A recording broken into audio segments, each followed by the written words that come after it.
Hey everyone, welcome back. And if you're new, welcome. My name is Adelina and I make content about living in this tiny house on wheels and living a more intentional life. Last week I mentioned my zero-based budget and asked you guys if you were interested in learning how I do that, and there was an overwhelming response that yes, you were interested in it. So I have figured out how to record my screen, I think, on my laptop, and I'm just going to give you an example. This is not my budget. This is one that I've made up but it'll give you an understanding of what I do. So here's the thing. I'm a spreadsheet person. I'm a Virgo. I love details. I love spreadsheets. I always joke that I never met a spreadsheet I didn't like unless I didn't I didn't create it and all the formulas were all screwed up. So I like this system. This may be way more than some of you are willing and want to do for your budget. I totally understand that. So just keep that in mind, that this might not be for everybody, but this is how I do it. The reason I do this is because I have some goals for saving money because I depleted my savings moving here. And so I need to build that back up. I have some goals that I'm saving up for, planning for. I do still have a loan for building the house and I want to get that paid off. So there's some things that I want. And for me, having a zero-based budget means that I know exactly where every cent is going. So I heard an expression ages ago, and I don't know who to attribute it to, so I didn't come up with this. You either tell your money where to go or it will just go. And I have found that to be true in my life. So by doing this, I know exactly how much I'm spending because I have listed it. And I know how much I have available for savings and or debt repayment. That's really important because so many of us have debt that we want to pay off, savings goals that are really important to us, either for retirement or for buying a house, putting our kids through school, that sort of thing. And we don't know where to start. We really don't know what we're working with, which is because we're so busy just living life. So if that's you, you are in the same boat as so many people. So what I thought I would do is just show you the basics of what I do. You can do it on a spreadsheet like I have done here, or you can do it on a piece of paper. It can be as low tech as that. When I show you the worksheet, I'm going to be talking about two categories of expenses. We're going to talk about fixed expenses and discretionary expenses. And if you already know this stuff, I apologize. What are your fixed expenses? Your mortgage, your rent, your car payment, the minimums on your credit cards, your cell phone bill, your Netflix, your cable. I lump your electrical and your gas in with fixed expenses. Those are your fixed expenses. What are your discretionary expenses? Those are the things you do have control over quite a bit. And that's your groceries, household expenses, shopping for clothes, entertainment, even gas for your vehicle, how much you're going to drive, allowances for your kids. Those are your discretionary expenses. Travel, all of those things are discretionary expenses because you cannot do them, right? Well, you can't not eat, but you can spend more or less at the grocery store and on household expenses. Obviously, shopping and entertainment, those are all discretionary expenses. So your fixed expenses are the ones that no matter what are always going to be there and you always know when they're coming out. And that's what I mean by those two categories. Okay, I think I've got this sorted out. So the first thing I'm going to do is show you the expenses.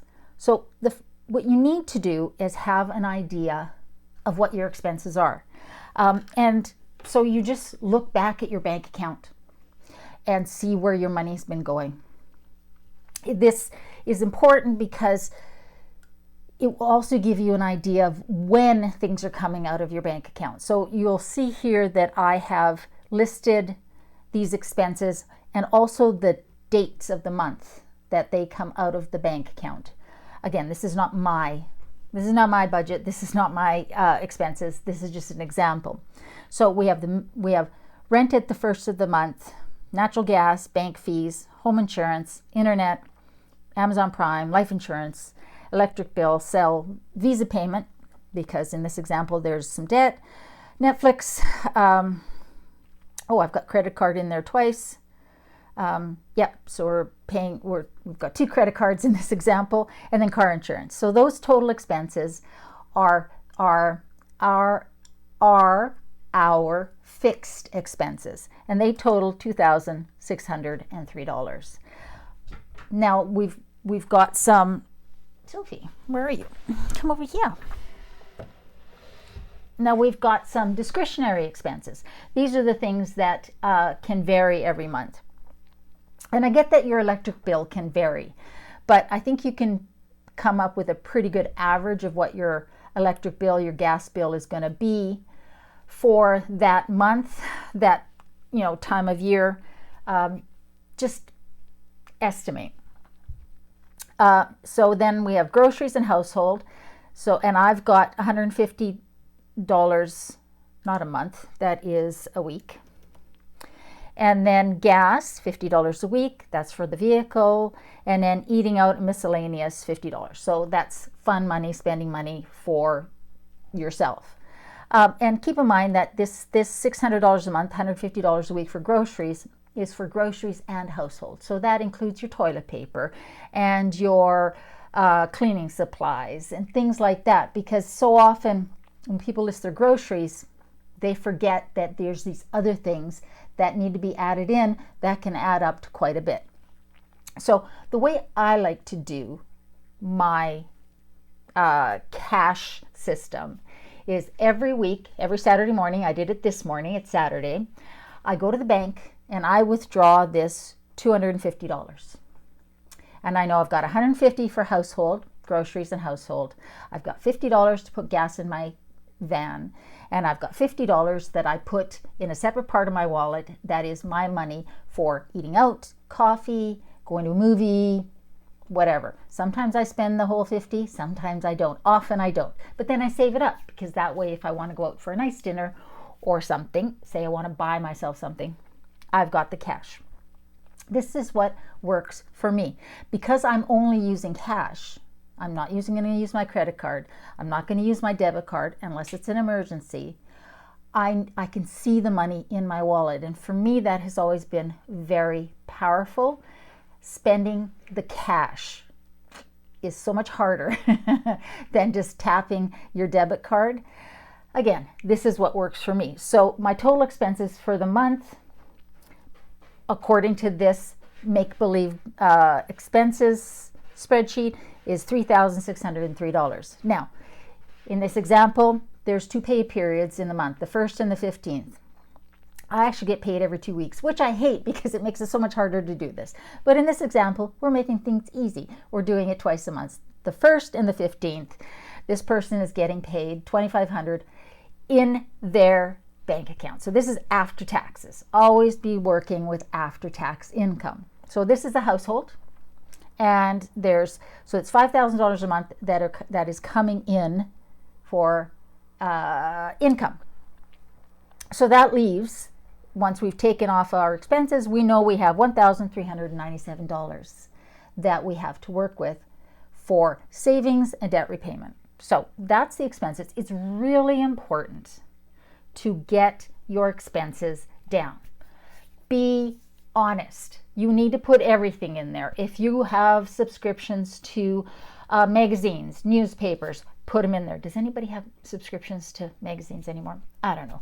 If you have Netflix and Prime and Hulu, put it in there. Everything that is an expense for you needs to be on this expense worksheet, whether it's a spreadsheet on a computer or a piece of paper, because that's what's going to have to, that's what you're paying out every month. And If it changes from month to month, if it only happens once every couple of months, once a quarter, once a year, then for the month that it happens, that's when you put it in. Because we're going to then go over here. This is a February zero-based budget. So at the beginning of the month, balance forward to zero, because we always want zero by the end of the month, and I'll show you what I mean. So we have the payday on the 1st. $2,500 comes into the bank account. You see this running total column. Rent comes out, or mortgage, whatever. So now we only have $900 left, right? Because this equals that minus the expense. Then there's natural gas, $50 on the 1st, and then on the 3rd, there's bank fees. So now we're at $835 in our bank. First weekend happens on the 4th of March. So I'm taking out $250 cash, putting it in my wallet, and that's what I'm going to be spending for the next week. But in the meantime, home insurance comes out of my bank account. That gets accounted for. Internet comes out of my bank account. That gets accounted for. Any payment that you can make automatic withdrawal from your bank account, do it. Make your life easy, and that way you know exactly when it's coming out. And then, but there's only a couple things that happen, and then there's the next weekend. Now, keep in mind, the reason there's only 2 things here is because I have cash that I've used to buy groceries. I usually just go to the grocery store once on the Saturday, like I did today. I won't go back until next Saturday unless I run out of something fresh, like produce or something like that, or toilet paper, and I, for some reason, forgot to buy some. But in general, I try to go to the grocery store once a week because it just keeps me from overspending. So in between this weekend and this weekend, I have gotten gas, I've gone to the grocery store, I have bought toilet paper, I have gone out for coffee or maybe out to eat. I've had that spending money in my wallet, but nothing else has come out of my bank account. Then there's the next weekend, and another $250 gets pulled out in cash. I do my grocery shopping again, I get my gas, I put my spending money in my wallet in a different spot. Then there's the next payday on the 15th. So now we're back up to $2,685. Do you see how this is going, right? Like, we're just keeping track of everything. And if you find that you've forgotten something or an unexpected expense comes up that you didn't anticipate, not an emergency per se, because we should have some money set aside for emergencies, then you're going to add it in here. Right? You're just going to add a row. But then on the 15th, Amazon Prime, and then life insurance comes out of the bank, and then the electric bill. And then the next weekend, another $250 comes out. As you can see how this is going. And once it's set up and you've got the formulas in there, or you've done 1 or 2, it's really easy. And the nice thing is, because you're working with cash, and I really recommend that if at all possible, you know what you've got to spend. So I've yet to use up all my cash for a week. I almost always have $25, $40, $50, something left over. And I just tuck that away in a little envelope, tucked away, squirreled away in the house here, so that if something unexpected comes up, I've got the cash. If I want to buy myself some clothes or something like that, I've got the cash. It's not about being cheap or not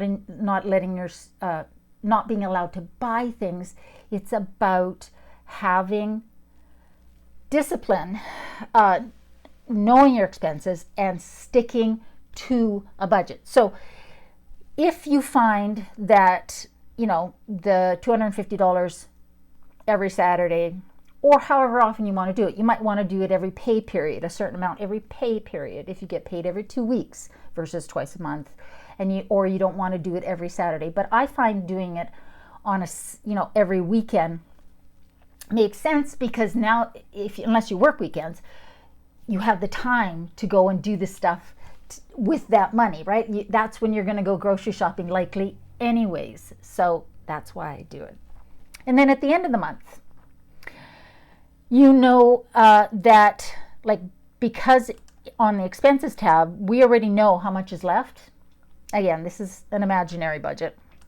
At the end of the month, that $13.97 goes somewhere. It doesn't just sit in your bank account. It either gets put on your credit card or whatever debt you have, or it gets put into a separate savings account or invested. Like, you need to decide what your priorities are. If you have debt, then likely that's going to be your priority, and it probably should. So while we've made the minimum payments on our credit cards throughout the month, at the end of the month is when we know how much we've got to put extra on there, or to put into our emergency savings account, or to put into our investment account, an RRSP or a TFSA if you're in Canada, or a 401k, or a Roth IRA. I think that's what it is in the US. So, but you do something with it. You do not let it sit there. It is not to be spent. It's to be put to work. It's going to do one of three things. It's either going to go into your emergency savings account, so you have some money there in case your car breaks down or you need it. It's going to be put into a savings account of some sort. You might have an account for a down payment for a house, for upcoming vehicle repairs, whatever, or it's going to get put to work paying down debt. So that's what I mean by a zero-based budget. At the end of the month, there should be no money sitting in your checking account. It should all have been accounted for with your expenses, and then whatever's left should get put to work for you, either with savings or paying down debt. Now, this requires that you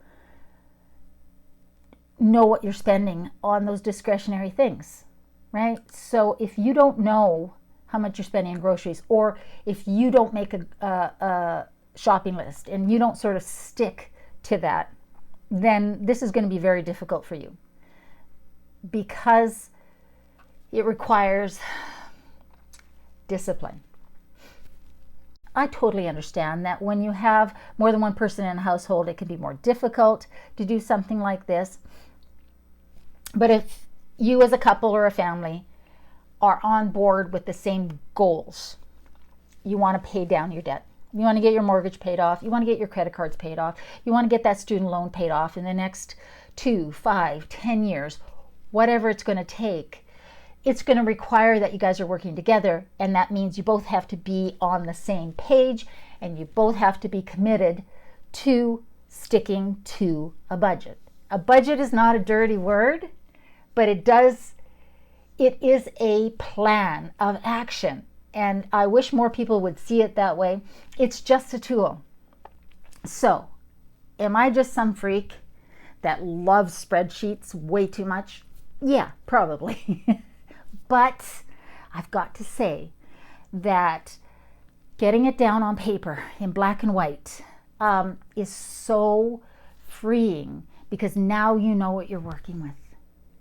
And I've said this before, and I will say it again. It's the not knowing that keeps us awake at night. You know, that's when I was a single parent and my kids were young and I was worried about money nonstop. I would wake up in the middle of the night with these feelings of anxiety and panic, in that, you know, feeling in the pit of my stomach,